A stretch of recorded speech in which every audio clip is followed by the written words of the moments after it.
Well, it's Tuesday, the 3rd of October 2023. Good evening and welcome to Science TV Prime News, the time that we need to keep you up to date with what's happening in the world of news. This is Chris Mwololo and Anne Wairimo is our sign language interpreter. Let's begin. President William Ruto has expressed satisfaction with the decision of the United Nations Security Council to approve a plan to deploy multinational security forces to Haiti. The president said that the plan is of great importance to Haiti, a nation that has been oppressed by the chains of colonialism just like Kenya. The head of state expressed the government's commitment to ensure that the plan to send Kenyan security officers to the country succeeds. Ruto said the resolution enables the nations of the world to discharge a collective moral duty of securing justice and security of all people of all nations. The 15-member Union Security Council voted to authorize a mission that would guard critical infrastructure such as airports, ports, schools, hospitals, and key traffic intersections in the Caribbean nation.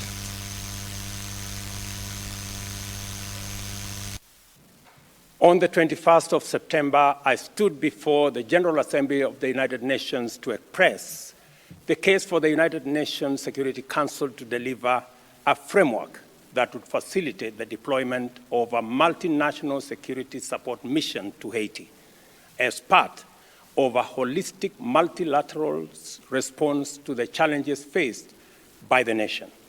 Specifically, I pleaded for a resolution under Chapter 7 of the Charter with the appropriate provisions to facilitate support for the Haiti National Police in enhancing its capacity to effectively provide security for the people of Haiti, their infrastructure, and property. I am delighted that today the Security Council has directly answered this call with UN Security Resolution 2699 of 2023, which mandates the multinational security support mission to reinforce the Haiti National Police with operational support and other joint interventions to enhance its institutional capacity with the aim of increasing its effectiveness in defeating the onslaught of criminal gangs, the rampant violent crime, human arms and drug trafficking, as well as other atrocities. The mission is also mandated to secure the country's critical infrastructure, including air and seaports, as well as other vital transit arteries and intersections. I welcome the resolution as an overdue and critical instrument to define the multinational mission. This mission is a fundamental intervention to provide the necessary conditions for Haiti to consolidate its development and governance. It is therefore absolutely essential that resources as well as operational scope available to the UN team, as well as other humanitarian and development actors on the ground in Haiti, be appropriately reinforced.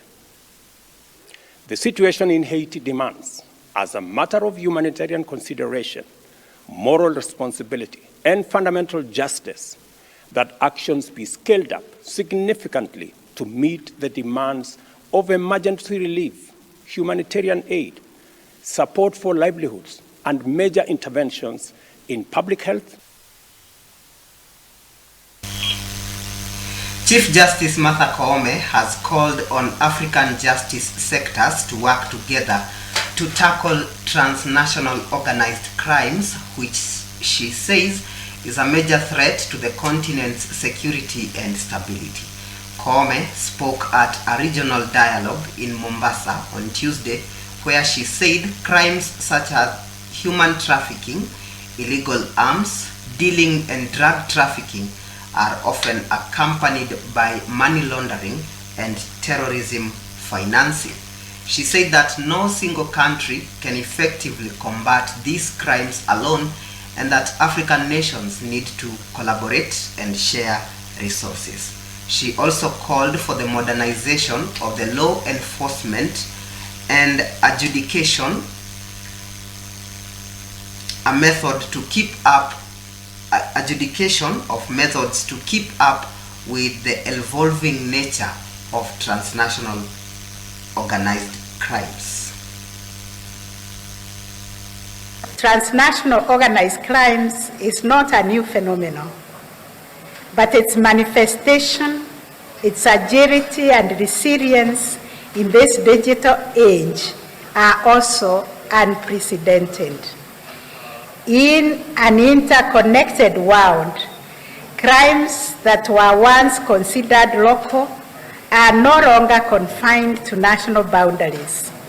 From cybercrime to human trafficking, from money laundering to environmental crime, the world and our continent is grappling with a monster that mops and evolves to circumvent efforts by law enforcement agencies, and it is very difficult to combat. Our traditional methods of law enforcement and adjudication need to evolve to enable our justice systems to effectively combat these crimes. The Kenya Medical Practitioners, Dentists and Pharmacists Union, KMPDU, has criticized the government for failing to address their grievances, which include non-payment of doctors' salaries, delayed salaries, and inadequate resources for public hospitals. The KMPDU Secretary General, Dr. Dabji Bimji Atela, accused the government of being insensitive to the plight of doctors and patients. According to Atela, the government's negligence is causing a moral crisis among doctors and is impacting the quality of care at the public hospitals. He has threatened to take further actions if the government does not address their grievances. Serikali inahoa madaktari 386, takriban milioni 50 ambao wamefanya kazi na sasa hivi bado hawana kazi na hiyo pesa hawajalipwa. Kwa hivyo tunaona ni moral injustice na bana hujuma pia hatuwezi kubalia. Na tunaambia Wizara ya Afya itoe pesa ambayo imechukua ama iko nayo ya wafanyikazi na itolewe haraka ipasavyo. Kwa sababu tutakuwa hapa kesho pia, tutakuwa siku ya Jumanne, tutakuwa hapa alasiri na tutakuwa hapa Ijumaa. Maana hiyo pesa iko hapa na lazima itolewe. Elsewhere, multimedia university students in Kajiado County protested on Tuesday morning, blocking Magadi Road and accusing the university's administration and the Higher Education Loans Board, that's HELB, of several grievances.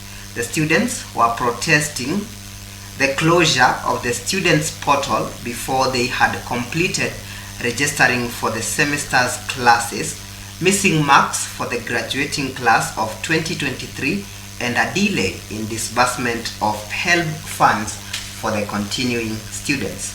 Police lobbed tear gas to disperse the protesters, and videos on social media showed students burning tires, running and jumping over fences. The university is scheduled to hold its 10th graduation ceremony on Friday, October 27.